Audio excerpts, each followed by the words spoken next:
Good morning, everyone.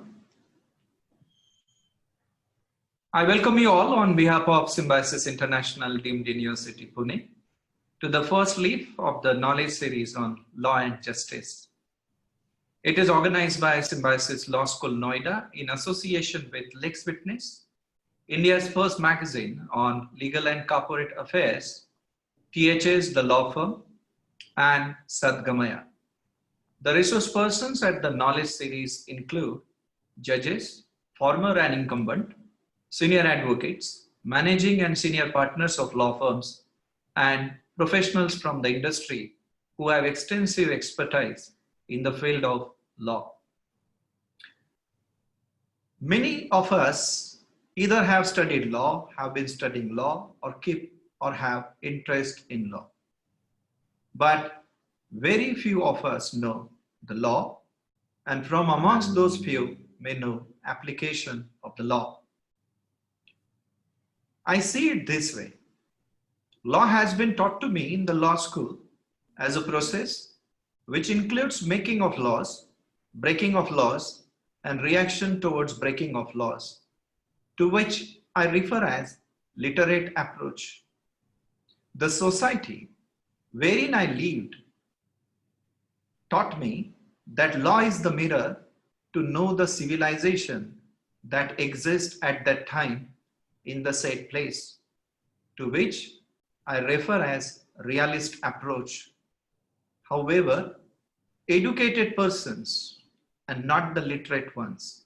So when I say educated persons, which includes today's speaker for the session, Honorable Mr. Justice C.K. Thakkar, who have taught me that law is nothing but the logically applied wisdom, to which I refer as logical approach.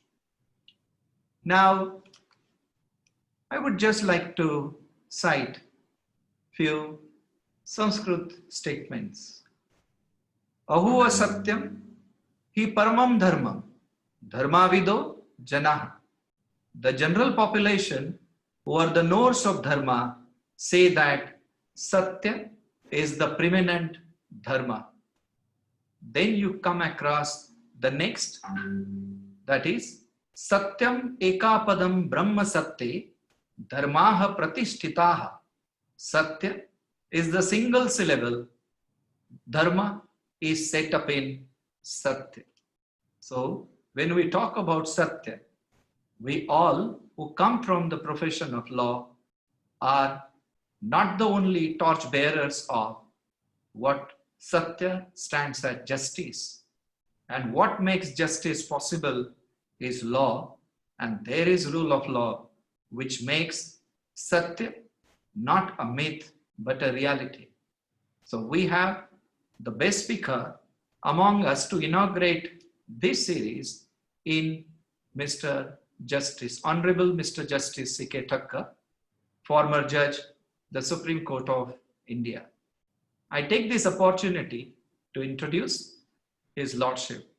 Mr. Justice C.K. Thakkar, the former judge, Supreme Court of India, was born on November 10, 1943. Mr. Justice C.K. Thakkar took primary education in Mandai and Madhavpur, graduated from Bauddin College, Junagadh, and obtained LLB degree from MP Shah Law College, Jamnagar. He obtained LLM degree from Gujarat University and started practice before the High Court of Gujarat.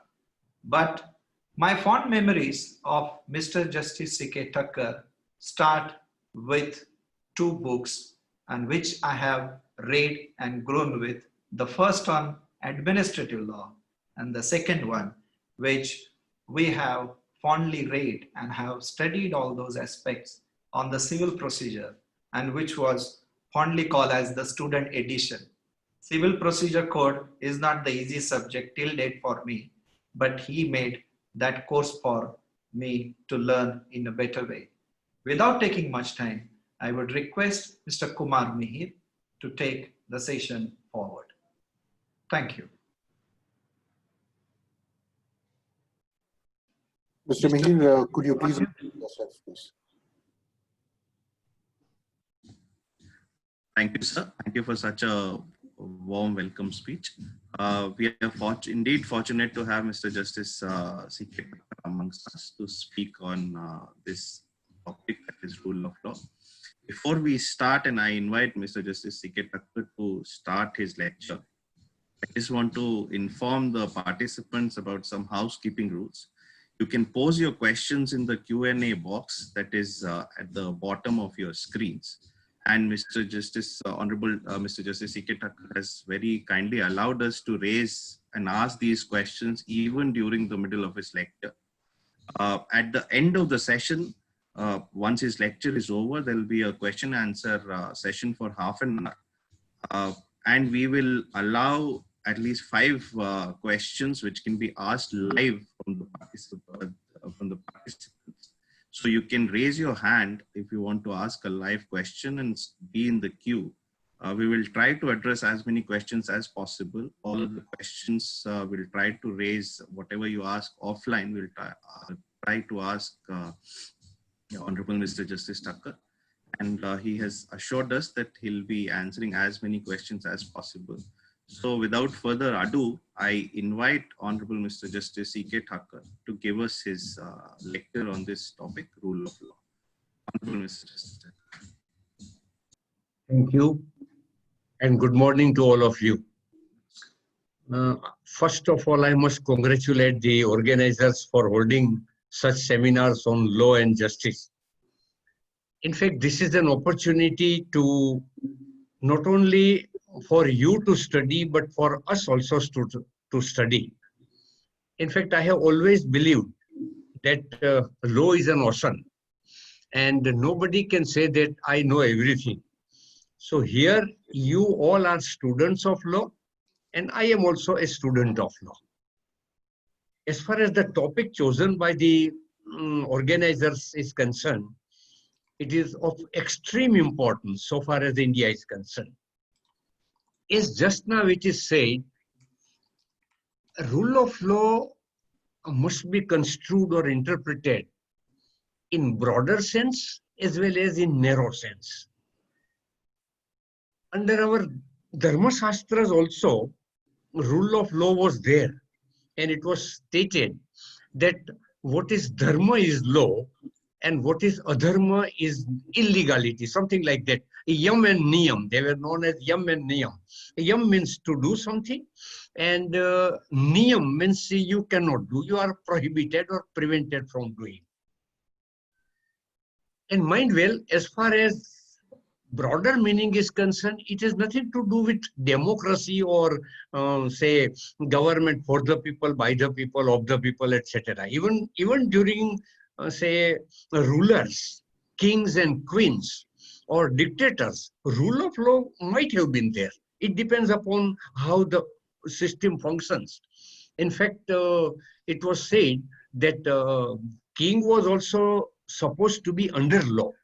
Even if you go to England, it is said that king can do no wrong. You must have heard that expression or that idiom many times, that king can do no wrong.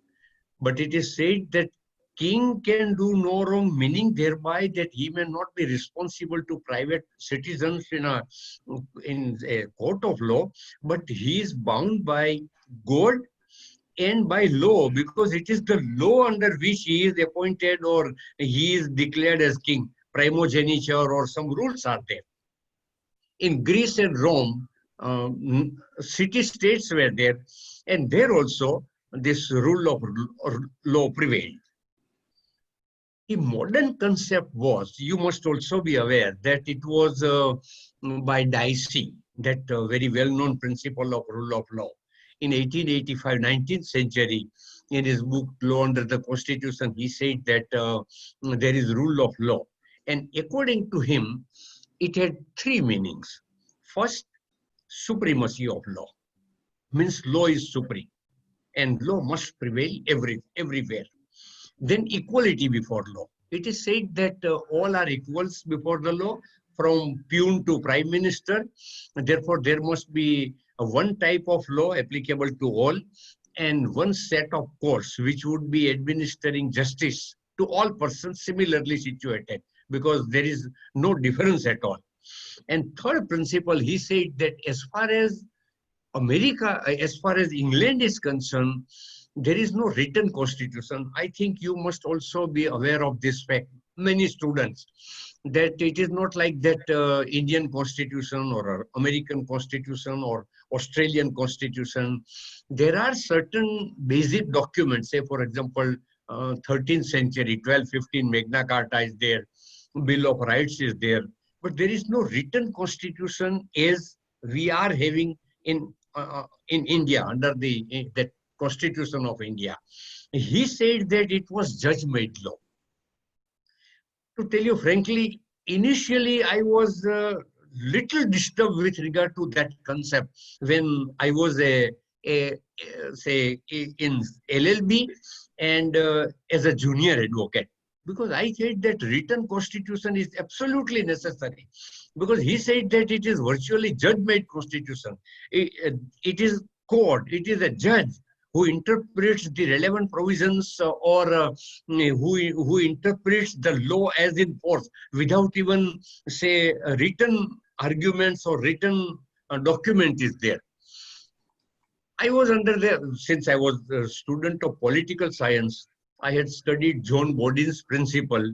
I had also studied that Bentham and Austinian theory of law, that law is a command coming from upwards going to downwards, and upward is not bound by law, downwards are bound by law, everything. But then in 1975, I was really thereafter, I realized that how visionary Dicey was. Students must be aware and elder generations must be knowing that in 1975, 12th June, there was a decision by High Court of Allahabad.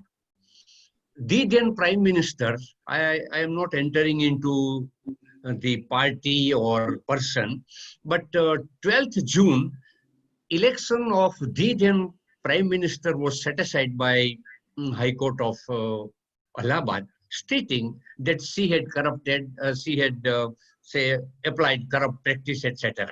Whatever it is. The decision was not liked, obviously, because it was against the Prime Minister. At that time, there was vacation in the Supreme Court. Vacation judge was available. Appeal was filed. Appeal was entertained. Notice was issued. Limited stay was granted. And it was said that she cannot act as Prime Minister of India. If you are aware, after few days, that is 25th June, after few days it would be coming, there was declaration of emergency.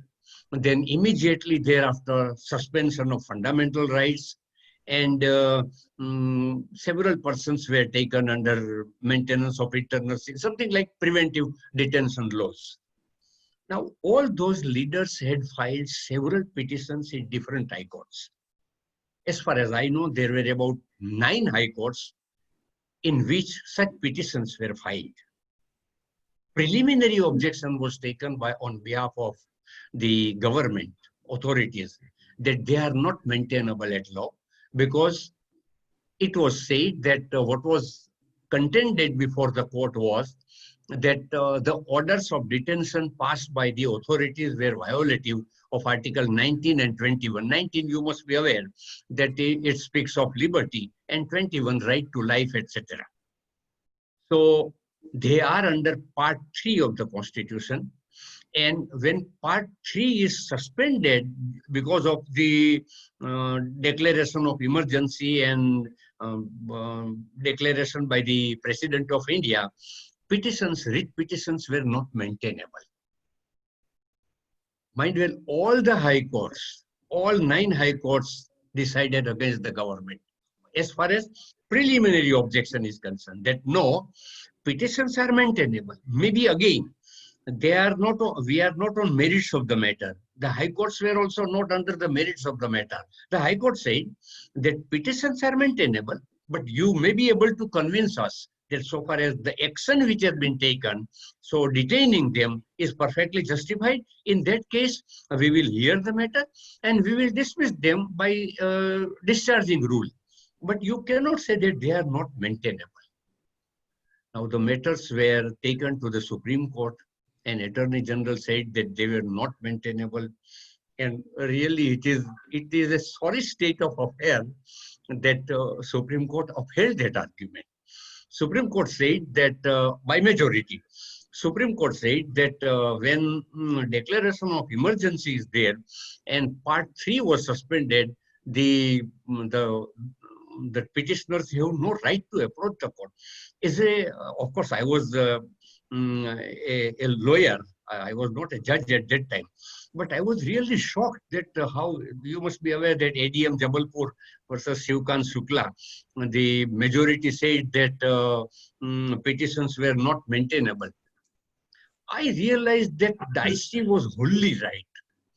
See, if you are having written constitution, if you are having, say, special part, fundamental rights, to that extent that Article 32, according to Dr. Ambedkar, it is virtually soul of the constitution. Now, in spite of everything, the Supreme Court said that they are not maintainable. So I thought that Dicey was right, that ultimately it is upon us. It is ultimately upon the judiciary. It is ultimately upon the judges how to do it. Everything, even if written constitution is there, nothing can be done. So I thought that he was absolutely right. In any case, thereafter there were fresh elections. Instead of A, B party came to power, and then there were certain further amendments also that Article 21 can never be suspended now, everything. But what I want to emphasize is that ultimately, as it is said, eternal vigilance is the price of liberty and not what is stated in A book or B book or constitution. Now, see, that is why Justice Khanna in his dissenting judgment stated that Article 21 is not the sole depository of liberty, individual freedom. In fact, if you consider or if you uphold the argument of the government, or if you decide that without Article 21 you have no right to life, then it comes to this position that prior to 1950 we have no right to life. In fact, in Siddharth Banerjee and other cases, even Privy Council had held that you have right of life. Right of life is not given by A or B or by a constitution. It is natural, inherent right, and you can always protect it, subject, of course, subject to law of the land. But that is why one thing. Now, again thereafter, there is a broader aspect of the matter. See, what Dicey thought was that first of all, there must be supremacy of law. Nobody can dispute it. And as I had told you, earlier it was said that it is a command and government is not bound by law, or king is not bound by law. We have held, there are several judgments that wherein Supreme Court has held that law is binding to all. And if it is by the one party is state is also equally bound by law, subject to whatever is stated. Regarding equality of law, he thought that in Droit administration, which was there in France, people and general citizens, they were not getting justice. In fact, he was not right. To some extent, he was justified in saying that all must be equal and there should be one type of law and one set of courts. But to say that if it is there are different courts or different sets of laws, then you cannot get justice is not correct. In fact, I may give you my personal experience also. When I was a sitting judge of the Supreme Court, I had an occasion to go in, say, with the Chief Justice of India. Some judges had gone. I was not that senior at that time, but students must be aware that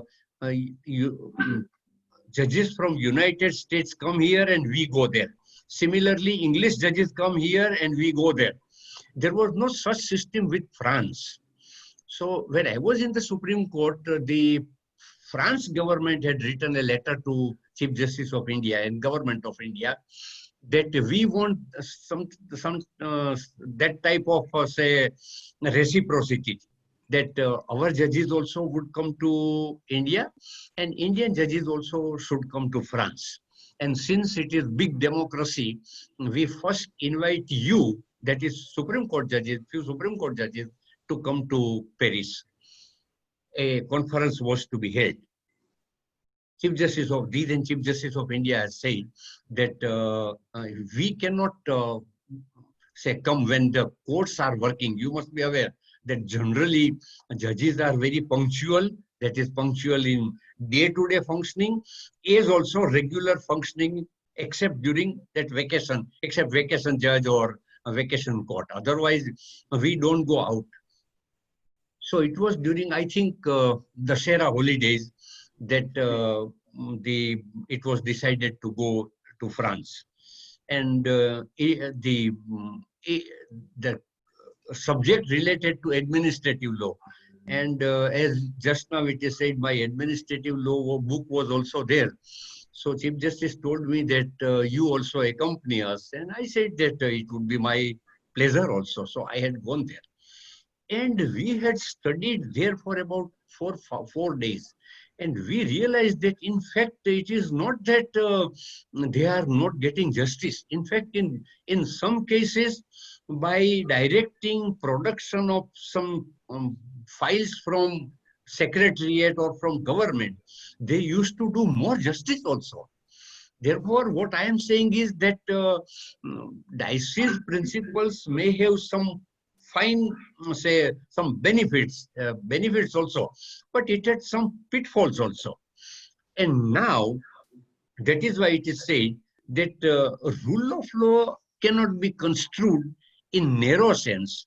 And before about 70 years, Davis in his book Administrative Law said that it is said the concept is very wide and it includes several things such as law and order, fixed rules, elimination of discretion, due process of law or fairness, natural justice, preference of judges and courts to executive officers and authorities, and judicial review of administrative actions. Now, all these have been accepted so far as our Indian Constitution is concerned. Say, for example, natural justice. First, let us go to early part of our Constitution. As you are aware, 1950, the Constitution came in force. After about 13 years, that is in 14 years, in 1963, there is a judgment of the Supreme Court in which, and the judgment states that the learned counsel for the petitioner contended that no hearing was given to his client and therefore the order is vulnerable or the order deserves to be set aside. But the learned counsel ignores the fact that it is an administrative order. And in administrative order, there is no question of hearing. So mind well, even the Supreme Court was of the view that administrative actions or administrative orders are different from quasi-judicial or judicial orders. And as far as administrative orders are concerned, no hearing was necessary. But if the students are aware, Bina Pani, then Menka Gandhi, Kraipak, all those cases, I am not repeating, but all those cases you must be aware that it is said that no, there is a very thin line and it is also gradually obliterated, in the words of Justice Hegde, that even if the action is purely administrative, if it results in, say, consequences to be followed, then in that case you will have to comply with the principles, Mohinder Singh Gill and all those cases. So ultimately, and in one judgment, for English judgment, I said, and in Supreme Court also I have followed and I reiterated that even laws of God had also given an opportunity of hearing. That very well-known story, we are aware that Adam and Eve, one man and one woman, they were very happy and they were in heaven. But they were told that a particular fruit which is forbidden, you should not eat it. And see, this is human curiosity. Then when it is said that you don't go a particular place, you don't read a particular book, you don't see a particular movie, then you will go first to that place. Because of this, it's natural. So fruit was eaten, and it is said that thereafter punishment followed. But punishment did not follow without giving an opportunity to Adam and Eve. It is said that God had issued something like notice. God had issued notice. What you have to say? Explanation was sought. And since there was no explanation, because the only thing is that you had said no, and therefore we had eaten it. And the curse followed, and we know everything. But this is how with regard to natural justice. Similarly, several doctrines under this head, under the head of equality before law, under the head supremacy before the law, we have now in our constitution as well as in constitution of all, say, English law, that is England, America, Australia, Canada. For example, equitable estoppel. See, earlier this was something like unknown, but the students and lawyers are aware that it is something like that you can invoke in certain cases, section 53A, Transfer of Property Act, you can protect your possession, part under the doctrine of part performance. Equitable estoppel, if you have in pursuance of some promise given to you, either expressly or impliedly, and you have acted to your detriment, then in that case it is said that you can invoke the principle. Again, initially it was said that it can be used as a shield and not as a sword, like 53A Transfer of Property Act. You can protect your possession, but you cannot use it as a weapon. But then Lord Denning had said that why it cannot be used as weapon also, if it can be used as shield. And he upheld in one matter that yes, it can be used as sword. As far as India is concerned, we have always followed Lord Denning, though many a time he was reversed by House of Lords in his country. But that is how equitable estoppel came. The doctrine of proportionality came also, you must be aware, something recent principles. Say in, I think Ranjit Thakur or some judgment is there of the Supreme Court, 87 or in 80s, later 80s. In army, you must be aware that discipline is very much necessary, and they are very strict also. So an army man was asked to take a particular food. He refused to take. Now he should not have refused. There is no doubt about it. But what was done thereafter? He refused to take the food, and his services were terminated. Completely, he was dismissed, so there is disqualification, and substantive sentence was also imposed on him. When the matter came before the Supreme Court said that this is grossly disproportionate.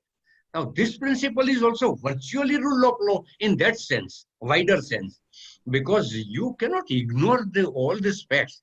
If, say, a person has committed some wrong, you will have to consider in proper perspective, the wrong committed by him, and impose proper punishment also. So this is also the principle of proportionality. The doctrine of legitimate expectations also, as the Supreme Court has said, that it is something like a new recruit to administrative law and constitutional law. New recruit, that is not that in service matter, a person who enters the service, it is said that he is a new recruit. So earlier we were not having those principles, but this is also under the rule of law, a legitimate expectation. legitimate expectation means, say, when you enter a service or when you do some act, there is some legitimate expectation. Particularly, this principle was initially applied under service law. The reason was that you must also be aware, or when you will start your practice, you will come across many cases that when a government servant is likely to retire, say within few months or so, he will file some petition saying that my real birth date was not X, but Y, that is subsequent date, and therefore allow me to continue. Now, Supreme Court has said that, of course, in a given case, the court may uphold the contention. That is a different thing. But normally it should not happen. And there the Supreme Court has said, and other courts have also said, that when a person enters in service, he is aware that he is likely to retire on a particular day. Say, for example, 58 years, 60 years, 62 years, 65 years, whatever it is. Then next man also is, when he comes, he is also aware that above me, X, Y, Z is there, and they are likely to retire. And I may get that. See, it is not right. Two things are different. Right to be considered for promotion or for appointment, and right to get appointment or promotion. You may not have, say, direct appointment should be or promotion should be made. But if your right is that your case should be considered, then it must be considered. And that legitimate expectation, or some, say, government by its policy decision has granted benefit to A, then obviously under the doctrine of legitimate expectation, you can also, unless there are different situations or different circumstances or exceptional cases, in those cases, otherwise you will have to follow the procedure. Then public accountability. See, public accountability is also very important subject, which is under the rule of law, particularly at government level. You cannot say spoil, or you cannot spend the amount which is of government or public exchequer or public money at random or at your sweet will. And in such circumstances, the court will say that no, you will have to do it. Say, for example, even public property. There is the damage or destruction to public property. Now, when penal code was enacted by Macaulay in 19th century, because it is 1860. Now, 1860, there were no such cases. So, Macaulay had never contemplated that public property will be destroyed or something will be done. But thereafter, and particularly in recent past, after 2000, since last about 2 decades, many such cases. In 2006 or so, for the first time, the Supreme Court said that no, this cannot be done. In fact, the Supreme Court has observed in that judgment that sometimes, say, for example, railway property or state property, buses or railway coaches, railway line, they are destroyed. And Supreme Court has observed in that order itself that they are also say opposite them there is some TV channels and some photographers, as if some heroic say act had been done by them, and it is said that no, this cannot be tolerated. And what was done was that the Supreme Court said that appropriate action must be taken. As far as legislation is concerned, you know, and everybody knows that a judiciary cannot become wiser than the legislature. Judiciary cannot make enactment. But at the same time, in Vishakha, in D.K. Basu, and many other cases, or judicial officer from Nadiad, Gujarat, who was arrested by police officers and handcuffed, and say photographs were also taken. Supreme Court had issued certain guidelines, certain directions. and subject to appropriate law being made, they must be implemented, and the courts must be enforcing those guidelines. So several guidelines have been issued. As far as I remember, 2 committees were appointed, Justice Thomas Committee and Mr. Nariman Committee. And thereafter, after 2006, in 2007, 2008, again, some cases came. And in 2009, recommendations were made by the committee, which were also accepted. Hartals and Bands from Kerala, that matter came up before the Supreme Court. And it is said that no, there is no right to declare hartal or band. And if you do it, in that case, you may be held liable. In fact, as far as I remember, a case was decided by High Court of Bombay, wherein some one party had given call of band, and in fact, band was successful, and public property was destroyed. And the party who had called band was directed to pay fine of rupees 50 lakhs or some such big amount. So these are the principles which have been under the rule of law. Okay. Then unjust enrichment. This is also very important principle which have been, invoked under the rule of law.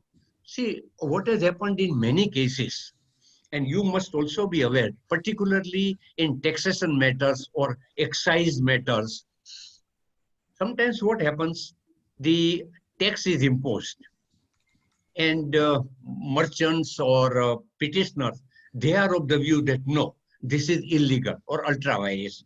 It may not be, there may not be legislative competence as considering in the light of Schedule 7 of the Constitution, or there may be other flaws or other defects. Petitions were used to be filed, and petitions were heard either under 226 or 136 after the High Court decides, etc. Normally, the law was that what is to be done if finally the court comes to the conclusion that imposition of tax, octroi, or whatever it is, excise, is illegal, then the court will say, rule is made absolute. As far as the amount which has been recovered must be returned to the petitioner. Now, in many cases, it was not direct tax. Direct tax I can understand. Say, for example, on X, he is asked to pay rupees 5 towards income tax act, and he has paid the amount. According to him, it is illegal. And suppose the court holds that it is illegal, obviously he is entitled to rupees 5 because he has paid from his pocket, and now it must go to his pocket from the pocket of the government. But sometimes it is indirect tax, sales tax, or octroi, or excise. Now he might have recovered from the customer. He might have recovered from the consumer. Now, if you pass the order that the amount must be returned to the petitioner or to the merchant, then in that case, he has already recovered the amount. So he is again recovering from the government. The courts have held that no person can, enrich himself unjustly. And this doctrine of unjust enrichment has also been now invoked. And it is said that if the government is able to prove that he has recovered the amount, then in that case, the amount should not be paid to him. Or he may prove that, no, I have not recovered. Or I am, returning it. Otherwise, the unjust enrichment. Even in some cases of, other matters, say, for example, mandamus. Originally, if you see, certain principles were invoked. Say, for example, whether particular legislation is intra-vires or ultra-vires. As you know, as far as England is concerned, In England, parliament is sovereign, parliament is supreme. And in a lighter way, it is said, parliament can do everything but make a woman a man and a man a woman. And that also, again, mind well, physically it cannot do. But otherwise, by statutory provision, illegitimate children were treated as legitimate, and certain rights have been conferred on them. But this is the only limitation. In America, you know that there is doctrine of judicial review. And under that doctrine of judicial review, a particular statute also can be held to be ultra vires and unconstitutional. But here, the doctrine is that, again, I had told you once before a few minutes, that the judiciary cannot become wiser than the legislature. So what happens is, the judiciary, higher judiciary, either High Court or Supreme Court, it can consider the question, the powers and duties of state, powers of the government under the Constitution, and if it holds that there is no, say, legitimate power with the state, and there was legislative competence was lacking, in that case, the provision of law can be held ultra vires, and there is an end of the matter. It cannot say that now you do this thing or that thing. It is for the legislature to consider. But then, as far as Indian Supreme Court is concerned, and I am really happy also, Indian Constitution and Indian Supreme Court is concerned, what the courts have held is that we will try to save the situation, save the provision by doing something. One is reading down the principle. Reading down, the law of reading down or reading down principle is that you may read something which is not expressly stated. Say, for example, in Olga Telly's case, if you are aware, it is said that without issuing notice, a person can be removed from a hutman, say this, from public road, etc. The courts have held that we will hold it to be intra vires by reading natural justice into it. And as it is said, natural justice will be applicable where it is not expressly stated. Because if it is expressly stated, then what you are doing is not natural justice. You are merely observing the provision of law. It is only when that it is not stated, in absence of such provision, that you are doing it. Sometimes the court issues certain directions also to save legislation. Say, for example, in Sampath Kumar, if you are aware, after 42nd Amendment, Article 323A, 323B, and other provisions were inserted. And it was said that certain tribunals would be taking up the matter, they will be deciding, and thereafter, a person can directly go to the Supreme Court and not to the High Court. Of course, according to me, the judgment was not right. And finally, ultimately, it was overruled also, you must be aware, in L. Chandra Kumar. But as far as Sampath Kumar is concerned, the Supreme Court said that administrative tribunal is de jure and de facto substitute of the High Court. And therefore, the provision is intra vires. Of course, 226 you cannot take away because it is given by the Constitution, not by the Supreme Court. But in any case, Supreme Court held. But then certain directions were issued that how appointment to be made to administrative tribunal so that justice is done and impartiality, etc. is obtained. Similarly, say in this habeas corpus also, if you are aware, the law was that whenever a person is either detained under preventive detention laws or imprisonment by way of, say, punitive action, he can always challenge the action. And even in those days where PIL was not there, concept of locus standi was not that liberal. Even in those days also, it has been held that as far as habeas corpus petition is concerned, such petition can be filed by the prisoner or detainee or by his or her next friend.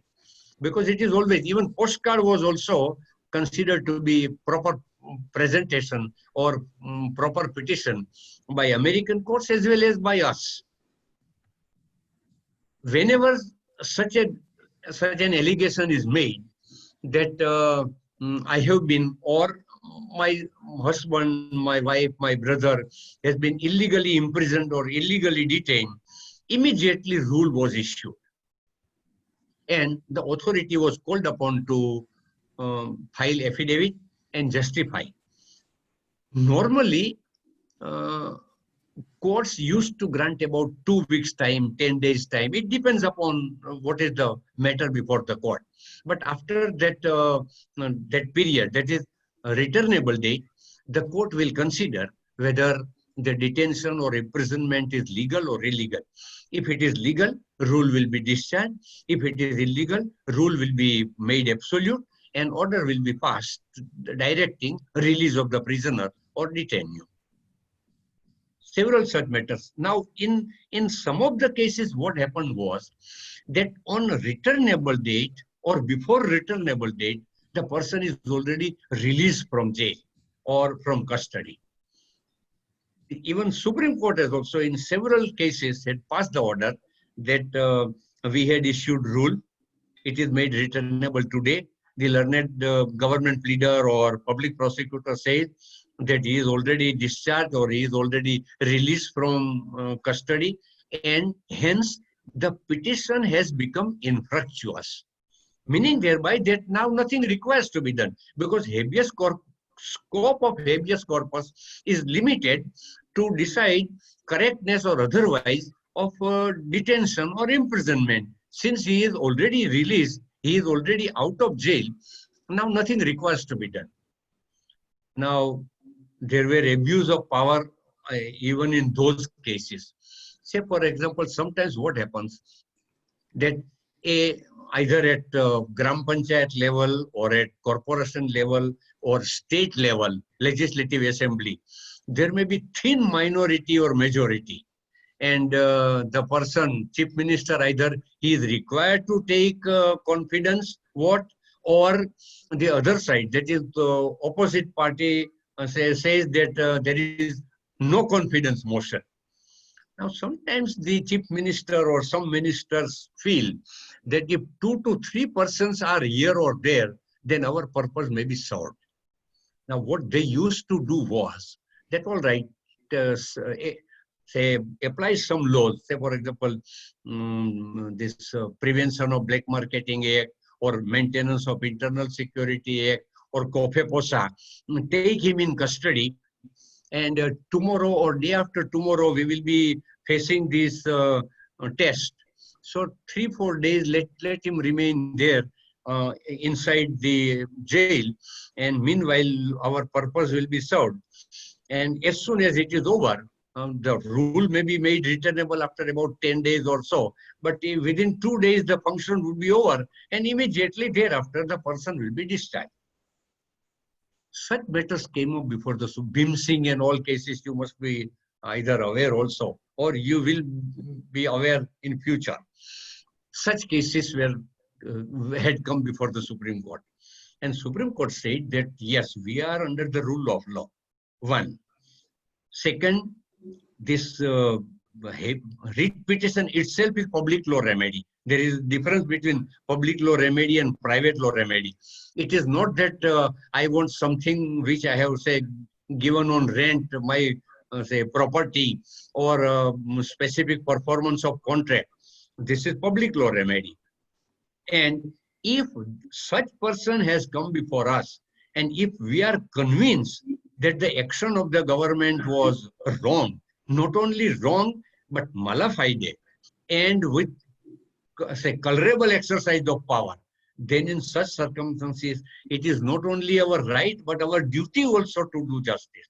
And accordingly, the courts had issued orders, payment of compensation. I am not on, say, quantum.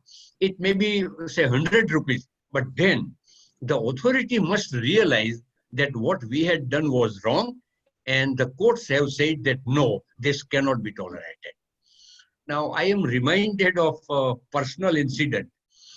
Yes, just now you had said that I had written Law of Writs, that I had revised Law of Writs.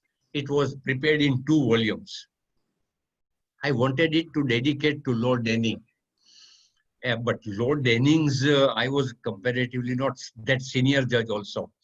So I was a judge of a high court, and Lord Denning, everybody knows that he had gone even to House of Lords, again came back to Court of Appeal, and very big name. So initially I addressed a letter to him that, sir, I had revised this book and I want to dedicate it to you. If it is of that caliber, or if it is of that status, then and then only, and if you approve, then I may dedicate the work to you. He had some eye problem also, because he was in his, I think, later 90s. So something he could read, something he could read through his secretary. And then he wrote me a letter that, yes, I agree, and I will be very happy if you dedicate the work to me. But the main important part comes here. He said that it is read over to me with regard to this habeas corpus and payment of compensation to victims. Then he said that as far as writ remedy is concerned, it is essentially an English remedy. And it is followed and observed and continuously applied by Indian courts in your country.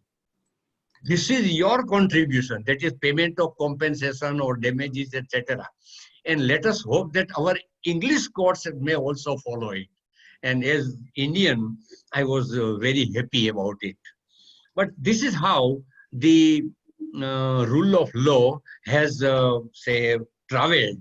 That is from 3 principles which have been, canvassed by Dicey. Now we are at the threshold of several principles. Even thereafter also there are several, principles, and in future we will discuss. But according to me, this is what the rule of law we have, incorporated in our constitution, and we have interpreted also liberally. And go look at that.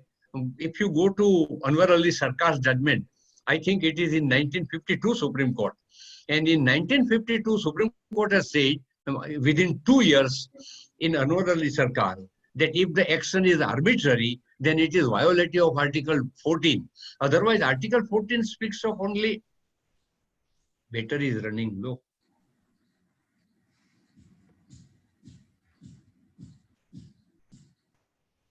Otherwise, even in 1952,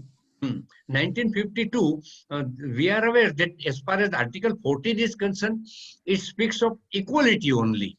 That is equality before law, equal protection of law. Arbitrary has nothing to do with it. But the courts have held that no, once it is arbitrary, you cannot say that it is not violative of Article 14. No arbitrary action can be taken. Royappa and all those probably judgments, somebody must be knowing, or in future you will be knowing. But that is how the constitution has developed. That is how the Supreme Court has also proceeded on that basis and had done justice. Thank you very much. Thank you, sir. Thank you for such a spellbinding lecture. We were getting questions continuously, but I didn't want to break your flow. I will want to ask and read some of the questions that we have received. So I'll start with the question sent by Mr. Abhishek Kaushik. He first wants to thank you for such an energetic and enlightening lecture. He wants to ask your view on the frequent overruling of Supreme Court's own decision by subsequent benches and courts, and such effect of such overrulings on unsettling the rule of law. For example, he gives examples of Section 377, Pune Municipal Corporation, Land Acquisition Act cases, etc. He also wants to, he says that your judgment in Japani Sahu versus Chandrasekhar Mohanty was confirmed by Constitution Bench in Sarah Matthew versus Institute of Cardiovascular Diseases. And your dissent in SVP and Company versus Patel Engineering was brought out by way of legislative amendment in the Arbitration Act in 2015. So he is complimenting on your foresight, sir, but he wants to know your view on the frequent overruling of Supreme Court's decisions. See, We'd like to have your yes. As far as cases are concerned, my dissenting or other judgments, etc., I will not enter into it. I will strictly say something on principle. See, if you are aware, in 60s, there was a principle of stare decisis under English law. And it is said that once a judgment is, once a decision is taken, then it must be followed. And even the highest court also, that is House of Lords at that time, now there is Supreme Court, is also bound by it. In principle, I do not agree to that. See, law is not something like say, complete science in the sense that it is mathematics. 2 plus 2, yesterday it was 4, today it is 4, and tomorrow it will be 4. This is a social science. So even constitution also can be changed, and in fact it is changed. In fact, one of the allegations is that several amendments, more than 100 has been made, and it should not be too flexible. I agree, but it is a social science. Now suppose we come to the conclusion that earlier we had committed an error, then in principle, I don't think that it is not proper to overrule. In fact, so much so that even review power is conferred. Review power means by the same judge, by the same man. It is said that if I have committed an error, and particularly judiciary, a judge who according to several judgments, visible God on earth, he is virtually God. Yes. Now, if I am a judge, and again it is said that a judge who has never committed an error is yet to be born. So we commit errors. We must concede also. Now, if you see that you have committed an error, then it is not only, according to me, it is not only your right, but your duty also to correct. Now, say for example, I will give one instance only, whether fundamental rights can be amended or not. 1951, 1965, 1967, 1973. Shankari Prasad, Sajjan Singh, then Golak Nath, and then this Keshwanand Bharti.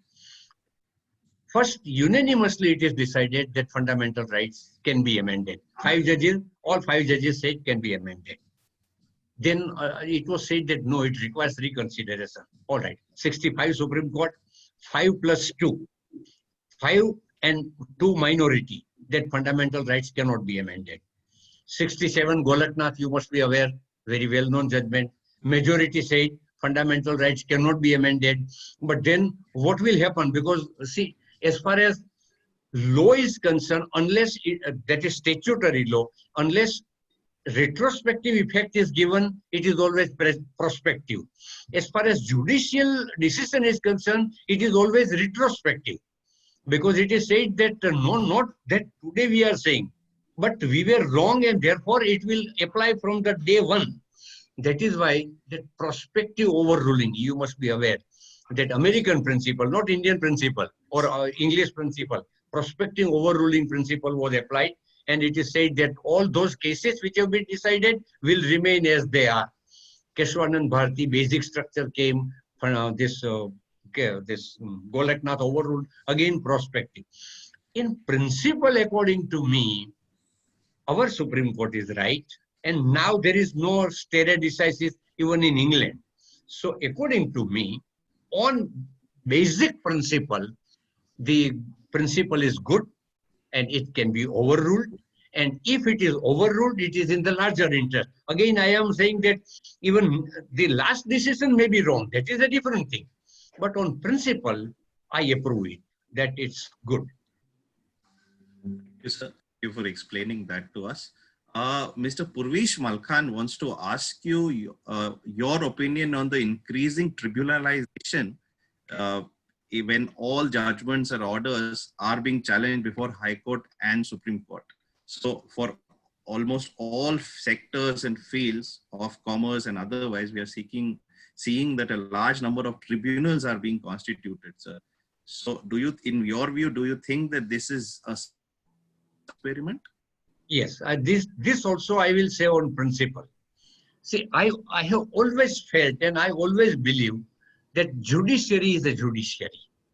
And as far as possible, it must be done by, all cases must be decided by judicial institution in real sense of the term.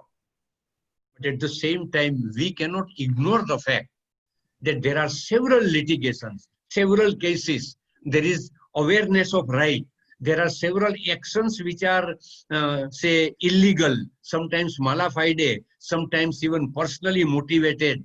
Now, if this is the position, then it is not only in India, but all throughout the world. It is impossible that only judiciary can do it.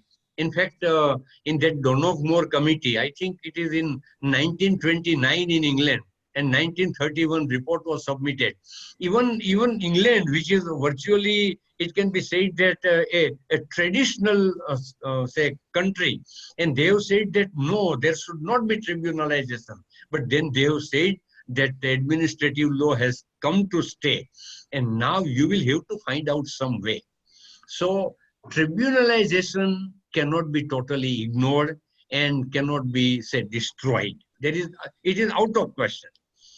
It is true that sometimes you do not get justice. And if you say personally, some tribunals have always impressed me, like income tax tribunal. Certain tribunals are not doing, say, good work. There also, it cannot be said. In fact, one former Chief Justice of India was saying that when one matter came up before the administrative tribunal, CAT, Central Administrative Tribunal, it related to some promotion or something.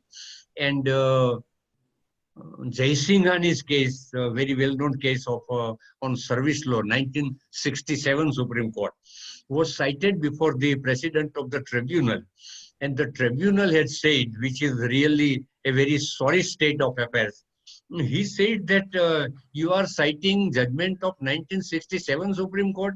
The tribunal was not there. I was not there. You were not there. How that judgment would apply? Now, poor fellow did not understand that the submission relates to law point.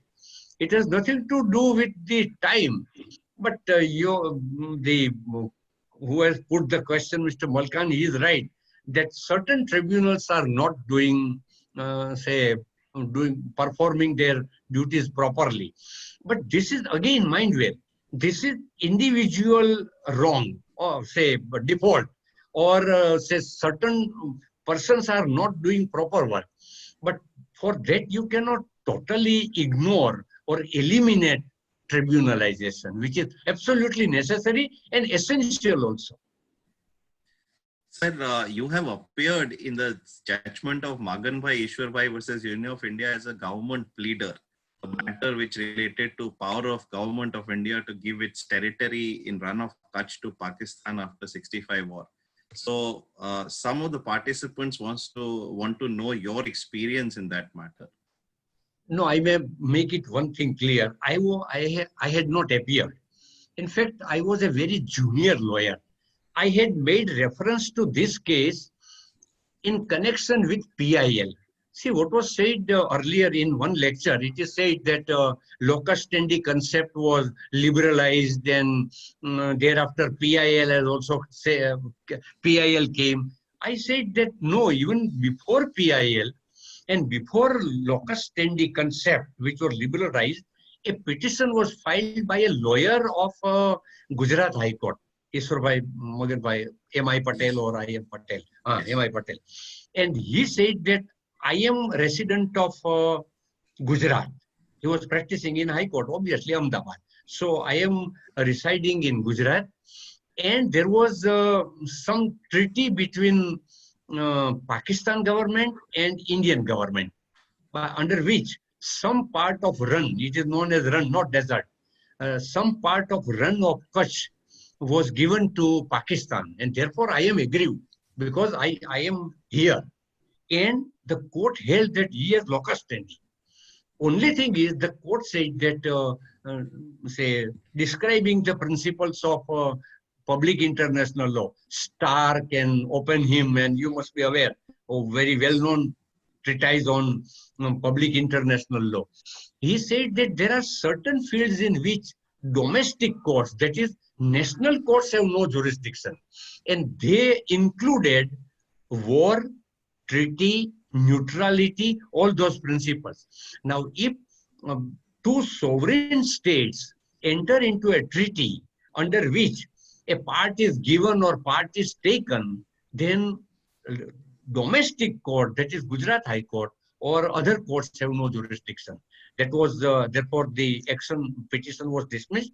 Matter went to the Supreme Court also. Supreme Court also said that yes, municipal court, it is said municipal court has no jurisdiction.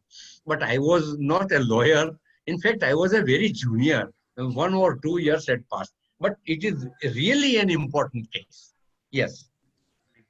Sir, thank you for informing us about this. Garima Yadav, I want to ask you a question. She says law and judicial activism at times appear to be antithetical to each other. How can the existing law or legal system be challenged to ensure that it meets the evolving requirements of society without moving in the arena of illegality? Is it possible?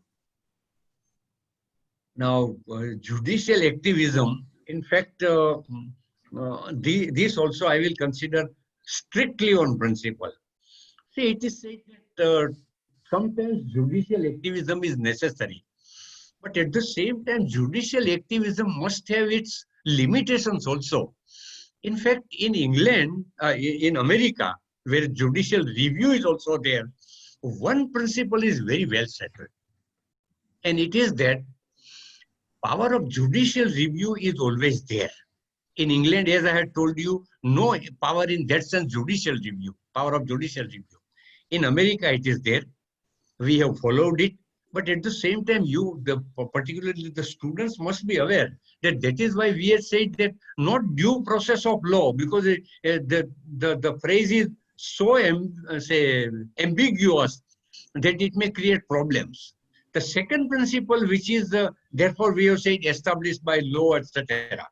Second principle is that you can pass orders, you can give judgments, and you can exercise right of judicial review, but there must be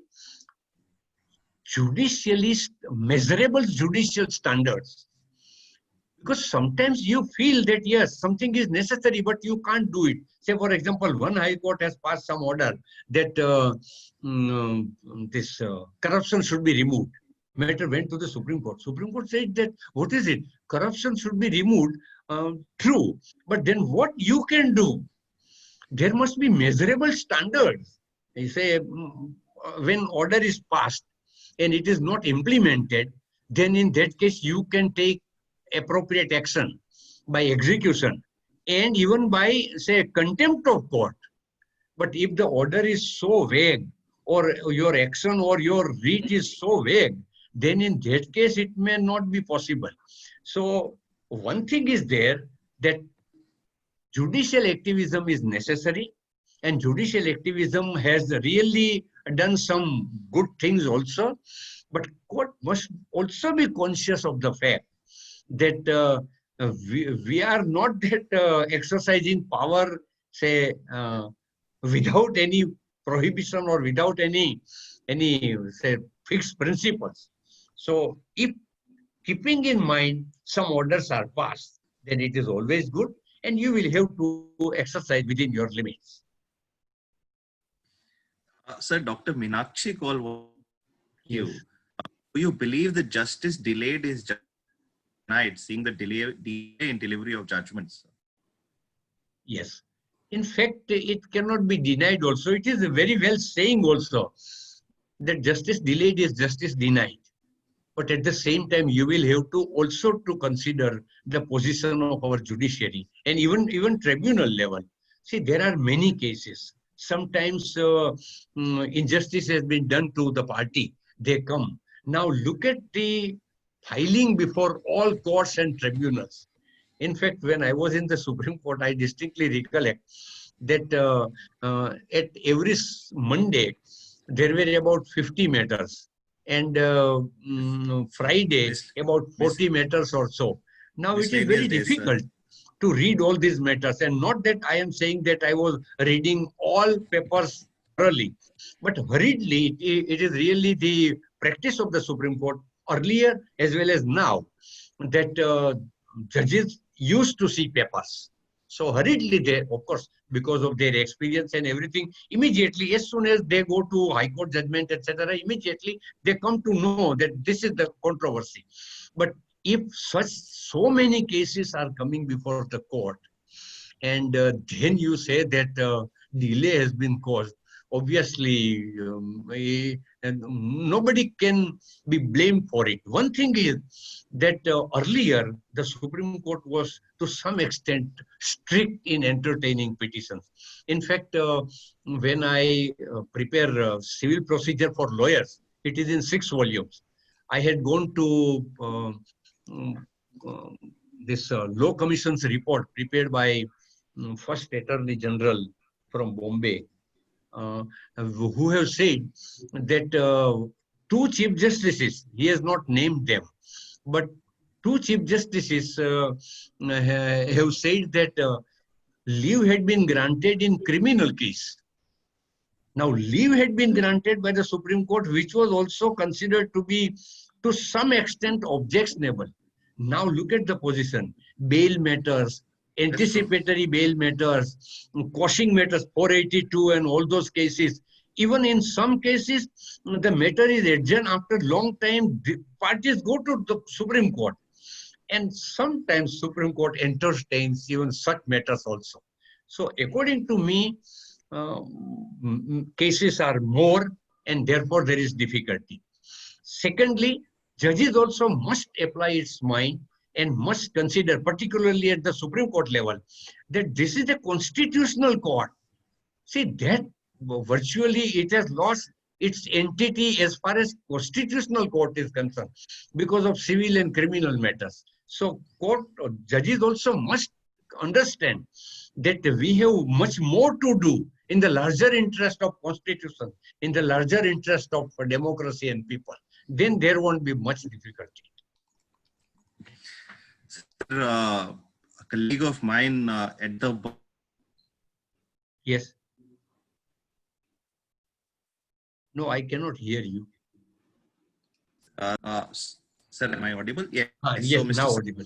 To know that since you have been a Supreme Court judge, a distinguished author, a lawyer, and even a part-time lecturer, which role did you enjoy the most? And what is your message to young professionals who are just entering or students of who are studying law and who are going to enter the profession? Sir? See, I may say that law profession, legal education, from the day one I had enjoyed. I distinctly recollect, and once or more I had said also to law students. See, as it is said, I did my BA from Bahauddin College, Junagadh. I had obtained 51% mark, and I was college first. Those were the days. 51% was first. So when I came to Jamnagar, the law professor told me that since you were first, we will not charge fees from you. I am coming from, say, common family. So he said that if you want to take education in law, then we will not charge fees. So I said that, all right, I will come. So evening time I had gone. I distinctly recollect that it was a period of law tort and SB versus White. That was the case, no? That exercise of right to vote. The person for whom he intended to vote was successful, and yet the court said that his right was affected, and therefore damnum sine injuria, injuria sine damno, and all those. I really enjoyed it. And then next, it was Mohri Bibi versus Dharamdas, law of contract, that an agreement with a minor is not voidable, is not valid, not voidable, but void ab initio. That also I liked it.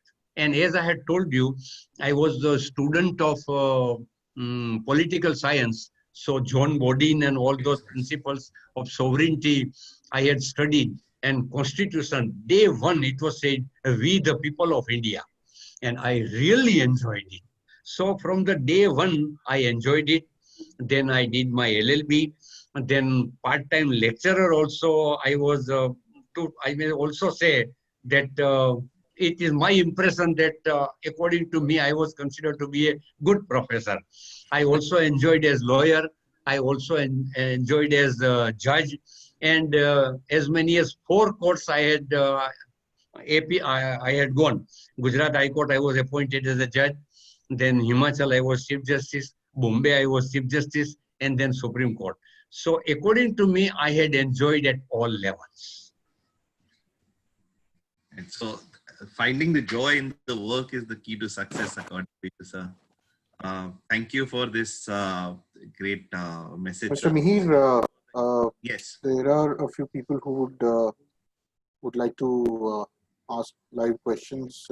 Let us Yes. take a few of them. Yes. Now, If, yes, if now I that am we are- knowing, if I will be knowing, I will certainly tell. Otherwise, yes. No, of Thank you course so you much, will, sir. Honorable Justice. Mr. All right, Harshil sir. Vasan. Yes. Harshil Vasan, can you please ask your question live? Hello, good afternoon, sir.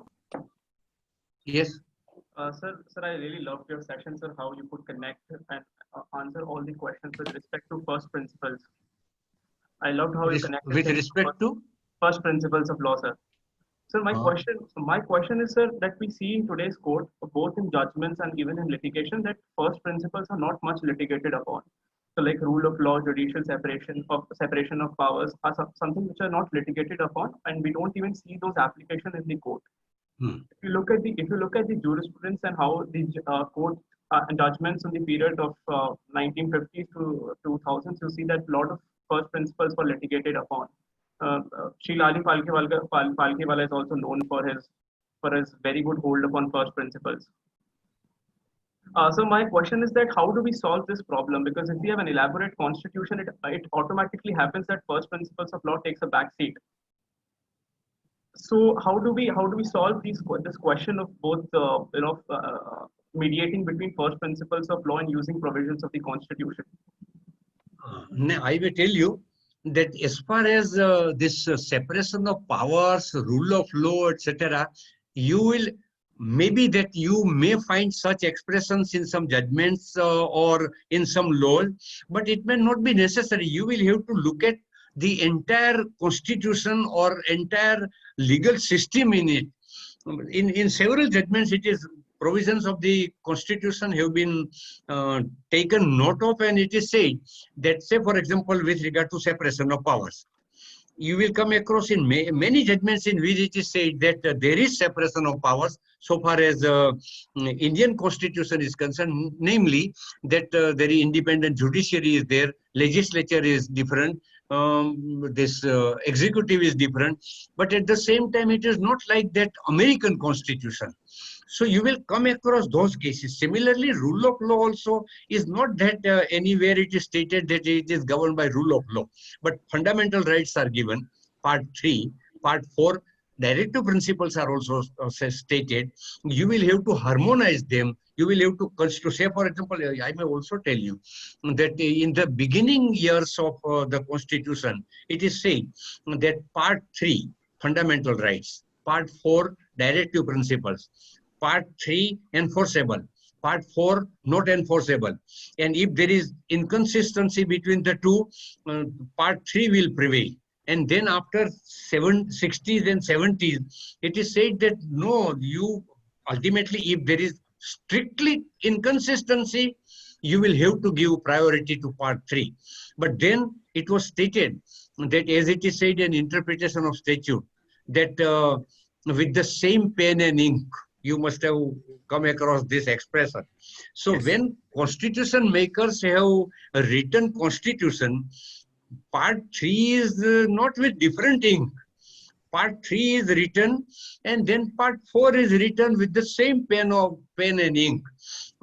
Hence, as far as possible, you will construe, as it is said in interpretation of statute, harmonious construction. So you will try to give effect to part 3 as well as part 4. So there is no direct judgment or direct provision with regard to rule of law or separation of powers in the constitution, but the scheme is such that courts will have to bear in mind these principles, and in several judgments you will come across also that rule of law has been accepted in the constitution, then separation of power partly has also been accepted in the constitution. Thank you, sir. Thank you. Thank you, Honorable Justice. Mr. Devrat Singh, please ask your question live. Yes. Mr. Devrat Singh, please unmute yourself and ask your question live. Yes, I can hear. What is the question? Thank you, sir, for a really enriching lecture. So my question is that in the recent time, we saw the Supreme Court really procrastinated in dealing with the matters of the migrant laborers during the COVID-19 lockdown. Sir, Justice A.P. Shah also went on to say that the Supreme Court really abdicated its responsibility while enforcing the rights of the citizens in such a distressing time. So I want to ask the question that how do you view this procrastination of the Supreme Court at such a time when the rights of the people should be proactively enforced by the Supreme Court, sir? Thank you, sir. See, this also I can say only on principle. As I had told you, even while exercising judicial power, the court has its own limitations. And the court will never forget such limitations. Sometimes the court feels also that something is required to be done. But then it is not that I am a judge, I will go there and I will do something. So some directions are issued, some say procedural orders are passed, and in accordance with those orders and in accordance with those principles, the government will act. So it is the duty of the court to protect all persons, say including migrants or laborers, etc. In fact, I have read some of the orders have been passed. Now, whether in a particular case, a particular order has been implemented or not, a particular government has, say, according to that order has say taken sufficient steps or not, it will be a different question. And if suppose it is not done, court may also take appropriate action. But the courts, in my opinion, have passed orders and issued necessary directions. Thank you. Mr. Harshil Vasan, do you have a follow-up question, Mr. Harshil Vasan? Please unmute yourself and ask your question. Yes. Sir, we've seen, like, when talking about Article 14, we have seen that arbitrariness is something that has been inculcated into Article 14 to strike down legislation. Correct. But we've also seen that judicial separation of powers is also a very important principle which both the courts and legislature have given respect to. But lately we see that Justice Nariman in Shaira Bano propounds manifest arbitrariness. If you just trace a little history of this, we see in state of Andhra Pradesh versus McDowell, where Justice Nariman was appearing as an advocate, Justice Jeevan Reddy had rejected his argument of manifest arbitrariness and said that no enactment can be struck down by just saying that it is arbitrary or unreasonable. Some or other constitutional infirmity has to be found before invalidating an act. But we see that Justice Nariman in Shaira Bano propounds manifest arbitrariness and says that this doctrine can be used to strike down any legislation which lacks a clear determinative principle or encapsulated a capricious or irrational intention. So, Yes. so how do you see when judiciary starts looking at the legislature's intention while enacting a legislation? Something which not the jurisprudence supports. See, there also, again, I may tell that it will be on principle. And on principle, the well-settled law is that whenever you are dealing with a particular statute, suppose it is merely a statutory provision and you want to interpret it, you will interpret in the light of what is stated in the statute itself. So it is merely interpretation of statute of that particular act. Now, suppose validity or virus is challenged, then the scope is little wider. In that case, what you will have to do is, apart from looking at the statutory provisions or provisions in that act, you will also have to go to general settled principles. First of all, you will go to the this powers of the state legislature or power of parliament. You will have also to study, I think, Schedule 7. Schedule 7 is there, and Schedule 7 says union list, state list, concurrent list. Now, in the light of, and finally, you will have also to see what has been held by the Supreme Court earlier, because such question might have come before the court also. So, in the light of that, if you decide, probably there won't be any difficulty and it will be in consonance with law. Now, it may be that a particular decision may not be in consonance with a principle. It may be my decision, it may be your decision, it may be decision of X or Y judge. But then, so far as principles are concerned, principles do not change. And according to those principles, they usually the courts are deciding the matter. So this is how judicial review is to be applied, and the provisions have to be construed. And if they are ultra vires, the court will hold them to be ultra vires. And if it is intra vires, the court will say that intra vires. In fact, sometimes, as I had told you in Sampath Kumar, etc., I may tell you another instance also. If you are aware, it is little, say, commercial, but if you are aware, there is a difference between tax and fee. In tax, you will have to pay. Nothing more is to be done. Nothing is given to you. But the concept of fee is something like, if you have heard the expression, I don't know, quid pro quo. Yes. Quid pro quo means you pay to the other side and the other side will render service to you. And to some extent, not exactly, but to some extent, you pay, and in lieu thereof, you receive services something like equal, 50-50, not exactly 50-50, but you are getting services. Now, in one case, what happens, some agricultural produce market act or from Haryana, Punjab or Haryana was challenged. And it was said that it is not quid pro quo. It is though agriculture committee used to levy fee, but it is not 50%. Supreme Court said that forget it, 50%, etc., because it is not mathematical calculation. But the court felt that it was substantially low. Now, in such circumstances, normally the court would hold the statute to be ultra vires. Instead of that, now that like prospective overruling, we have accepted the principle. Similarly, here the Supreme Court said that a particular amount should be made available to this, say, committee, and committee will spend in the larger interest of customers or farmers. So sometimes we take that view also.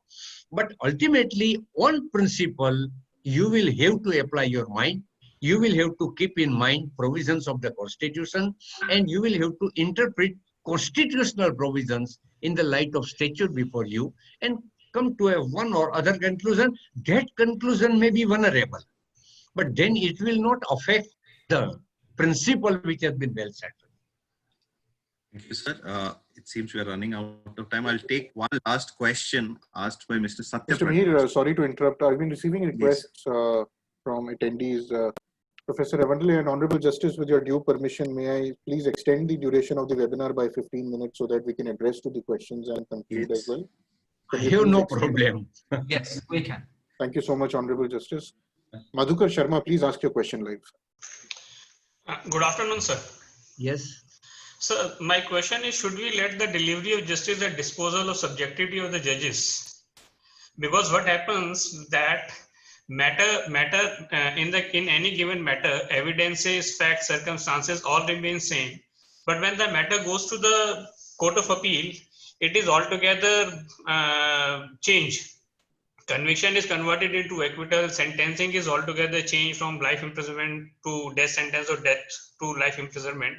So is it a mistake of the law, mistake of the fact committed by the court, lower court therein, or it is subjectivity of the judges that play a role. So should we let delivery of justice be at disposal of subjectivity of the judges? I may say there also, again, I am stating on principle. See, ultimately, a judge is a human being. So his subjective element always come in. But then he will have to decide as per settled principle.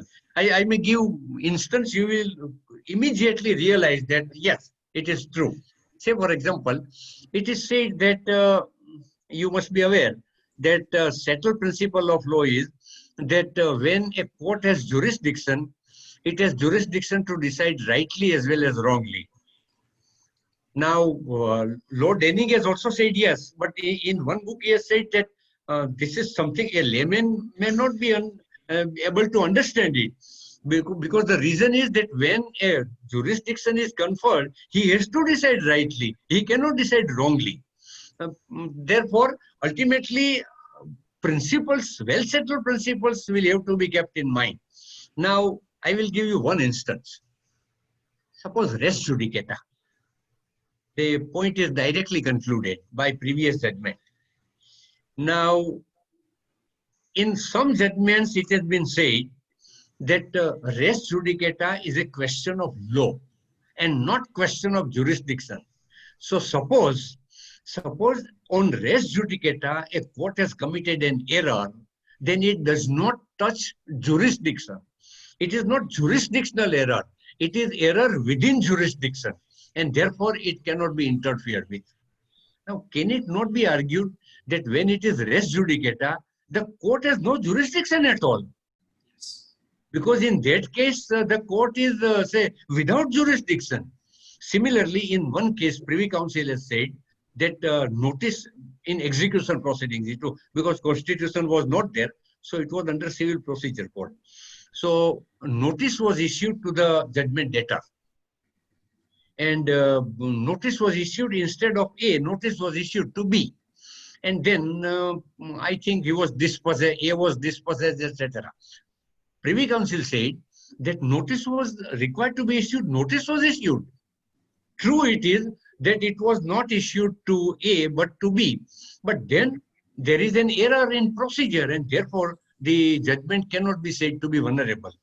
Now, I have put a question in my book, that is Lawyer's Edition, that A cannot say that when it is required to be issued to A and it is issued to B, it is non-issuance of notice so far as I am concerned.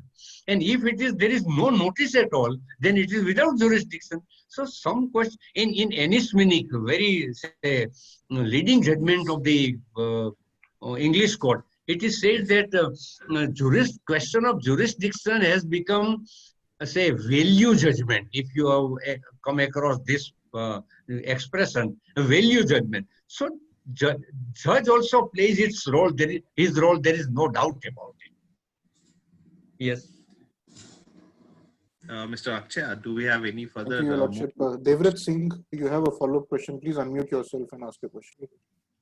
Thank you very much, sir, but I do not have any follow-up question.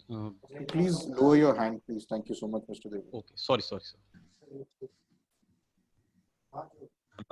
Any more live questions we have? Mr. Madhukar Sharma, do you still have a question? There is a follow-up question, sir.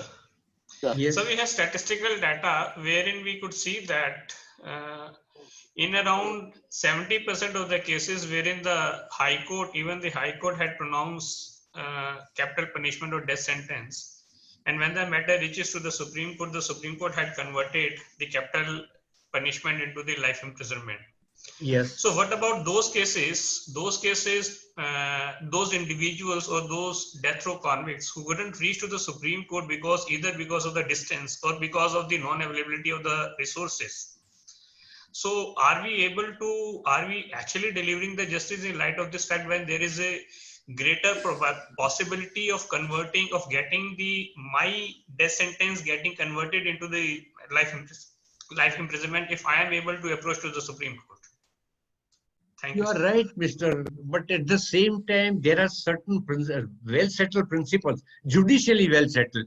Say, for example, one of the well-settled principles is that if there is long time between the final judgment and the first judgment or the date of incident, then it is proper that you may not award that capital punishment. Now, it is true that it must be done immediately. And recently, in those when the matter went to the Supreme Court with regard to that Nirbhaya case, if you are aware, very recently, the Supreme Court has also said that even with regard to capital punishment, it must be done as early as possible. But then these are the principles that, say, for example, a person is ordered to that capital punishment is awarded.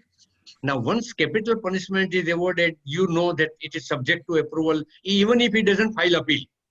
It is always subject to confirmation by the High Court. So High Court has its own limitations, say, for example, Bombay High Court, Allahabad High Court, several cases. Now, it takes time. Obviously, before that, it cannot be executed. So it takes several years, sometimes several years also. Now, thereafter, normally, a person goes to the Supreme Court because it is the question of life and death for him. Now, there also it takes time. Now, if one of the fundamental principles is, which has been settled by Supreme Court, that if there is a long delay, then he may not be, say, hanged, cannot be said to be wrong. You are right that a person who may not be able to approach the Supreme Court may suffer. Sometimes it happens, Mr. Individual cases, it may happen also. But normally in such cases, even if a person is unable to take, say, legal assistance by spending some amount, even that legal aid is also available. And in such cases, legal aid is provided. And if in such cases, Supreme Court takes the view that instead of, say, hanging, life imprisonment, in my opinion, it cannot be said that it is so unreasonable. Of course, I am of the view that in certain cases, capital punishment is necessary and it must be retained. But in individual cases, if such order is passed, then I don't think that in that sense it is unreasonable. Thank you, Honorable Justice. Mr. Mihir and Professor Ravandale, Yes. I would hand it over to you now. Yes, thank to you, the Mr. webinar. Akshay. Sir, Just to be sure and clear on this, please don't rush into thanking Honorable Justice. We have time till 2 p.m. Thank you so much. okay, okay. Thank you, Mr. Akshay. Sir, I'll raise the last question of the. I'll just pass on the last question of the day because we are running out of time. Mr. Satyaprakash wants to be you. Earlier in your lecture, you referred to the Allahabad High Court judgment of 12th June 1975. Yes. And you refer to the vacation judge, Honorable Mr. Justice Krishna Iyer's conditional stay on that judgment. Correct. I had not given the name of the judge. Yes, I am giving the name, sir. I am taking the liberty of giving the name now. It's in public domain. So, what are your personal comments in the context of rule of law with respect to that conditional stay? He wants to know your comments on that, sir. There also I may tell you on principle. See, on the facts and in the circumstances of the case, in my opinion, it cannot be said that the say limited stay which was granted was say illegal or not. Once final judgment has come, in final judgment she is unseated. In the final judgment, it is stated that she had adopted corrupt practice. And if the Supreme Court says that you cannot act as Prime Minister, what is wrong in it? Maybe that it may not be, say, palatable to a person concerned. Say, I may tell you, in fact, earlier days when I was practicing in the High Court, after conviction under 302, in fact, in one matter, I had engaged, I was not that senior, and I had engaged a senior lawyer, and persons were convicted under 302, and prayer was, I had made a prayer that they may be enlarged on bail. The senior advocate said that strike out this prayer, because once conviction is there, I will not pray for say, grant of bail. And to look at the position today, the position is that not only this bail is paid, but conviction is also, say, stay against conviction because of election in, say, local bodies, in parliament, in state legislature, or because of appointment of director. And the courts are also granting stay against not only enlarging of bail, but against conviction also. So he continued. Now, one may agree, one may not agree. I am not saying anything. But if on the facts and circumstances, if limited stay is granted by the Supreme Court, in my opinion, the order cannot be said to be vulnerable or objectionable.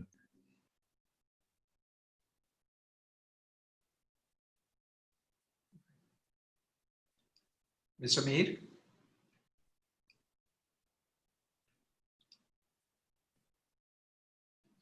So before we go ahead, there is, though it was said to be the last question, may I post one question raised by... No problem. I have no problem. Only thing, Yeah. if I will be able Thank you, to sir. say something, I will say.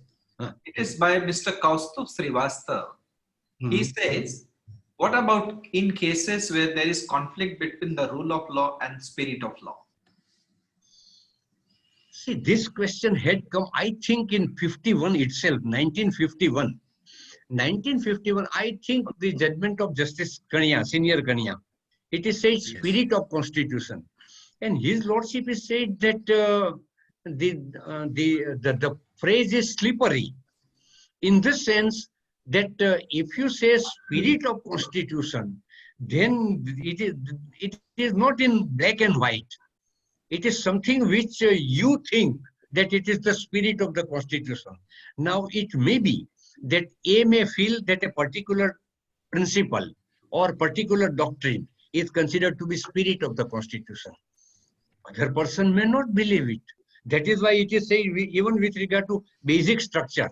In fact, my professor had asked me, if you are aware, in this Keshwanand Bharti, fundamental rights can be amended and Golaknath was overruled. But then it is said that you cannot change basic structure of the constitution. Now, what is basic structure? My professor had also asked me, what is it? What the Supreme Court says? Because then Supreme Court would be rewriting the constitution. And one instance I may give you. Now, one of the judges has said that parliamentary form of government is the basic structure. Now, his question was, it is not by all the 13 judges, mind well. One of the judges, say, for example, I am saying that this is the position. Now, he said that parliamentary form of government is basic structure.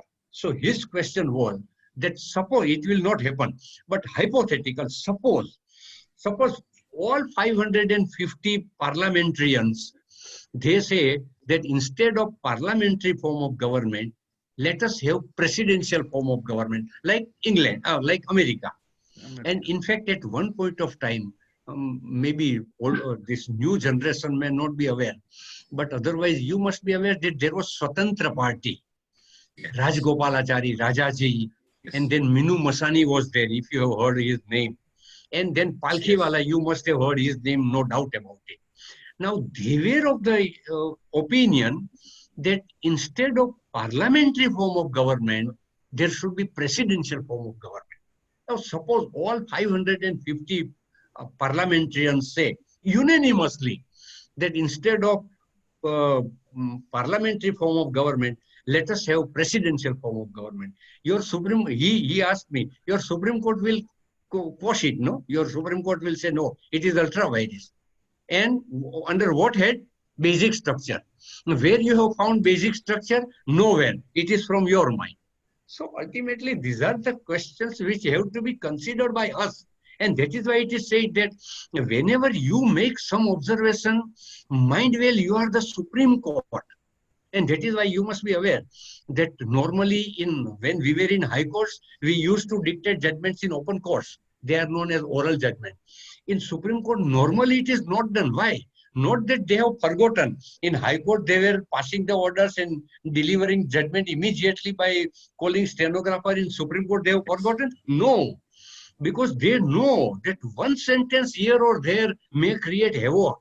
And that is why it is said that as far as Supreme Court is concerned, don't do anything. It is said no that virus is challenged. Normally it is said that if the question is decided other than virus, then don't do it. If you can cut, say, if you can use apple, if you can use knife for cutting apple, don't use sword. This is the so. Supreme Court judges also must be, say, aware of this situation and basic structure, etc. As far as possible, the spirit of constitution, you will have to do it. You will have to decide it, but not that by under that head you add something. Thank you, sir. It seems we are running out of time. I may invite Dr. Professor C.J. Ravandle to give us his views on today's lecture, and then inform my colleague, Mr. Rajkamal, to give the vote of thanks. Professor Ravandle now. Sir, indeed, a good learning because the kind of talks, etc., was raised, and then you spoke. It reminded me of the discussion between Lokmanya Bal Gangadhar Tilak vis-a-vis Gopal Ganesh Agarkar, because they both were on the point that change is required. Change means society has to change, and thus nation will change. But their approach was one. Lokmanya Bal Gangadhar Tilak always said, change the society and everything at home will change. And Gopal Ganesh Agarkar had another view. He said, you start it from your home and you will see its reflection in the society. So end of the day, they both stand for that. The word was reflection. Whether you see it outwards and then inwards, or whether you start with inwards or then outwards. So I think reflection has the most, rather more significant today. And when you spoke, because you have seen it from the outward side as well, and you've been inside, and then you have reflected upon, and that was the experience which you have shared today. So kudos to you, sir. Thank you very much. And that was the best part which we loved. And I always cite that, the stories because there is strong influence on me. I always talk about this on every forum of my grandmother. Whenever I used to have any trouble, she used to test it with different experiments. So one day I have had some issue. So she just made me stand before the mirror. And then I saw myself, in that mood. And she just asked me, what do you see? I say, what do you say? Like she asked me in Irani, because I come from north part of Maharashtra where we speak this language, Irani. So in Marathi, reflection is called a chaya or pratima. That's what you see when in the mirror. So accordingly, she said, what do you see? Then I said, I see myself crying, or I'm so, I'm in so much of disapproval of the society. So she said, where is the problem? So the problem is in you. It is you who see. It is not the things are. So the time has come that, we require that reflection. And as you rightfully point out, and people have very willingly, rather I say systemically have forgotten the first words of the Constitution. We, the people of India. We expect every other person to do, but we forget ourselves and we don't do. Unless we do, there is no question of rule of law, because we also have to perform our roles and perform and fulfill our responsibilities as well. And these are duties. Yes, absolutely. So duties come first, and the responsibilities, because this is what we discuss in the class as well. That people consider it as a concept. People see it as a fulfillment. People see it as my requirement. But rather, if you go to the definition of person, it is said one who is capable of exercising rights and fulfilling the duties. So capability comes first, then comes rights and duties. So are we really capable to hold it, thus utilize it and perform our responsibilities? very lucidly you brought all these views, and this is how I was relating with this lecture. So thank you very much for giving these Thank you. learnings to us, sir. Thank you. Thank you very much, sir. Thank you very much. Over to you, Raj. Thank you. Thank you. On behalf of the organizers of Knowledge Series on Law and Justice, Symbiosis Law School, Lex Witness, and the entire participants, it is my privilege to extend a heartfelt vote of thanks to Honorable Mr. Justice C.K. Thakkar, who spared time to grace the occasion with an enlightening lecture. Your Lordship, your lecture and elegance of explanation has enlightened our minds, and we express our deepest sense of appreciation. Thank you very much, Your Lordship. Thank you. Thank you. Thank you, Your Lordship. Thank you. Thank you. Thank you. Thank you so much, everybody, and Honorable Thank you. Justice Thank C.K. you. Thakkar once again. Thank you so much on behalf you. of Lex Witness. Thank I you. thank all the attendees as well on behalf of Lex Witness for their patience and valuable time on a weekend.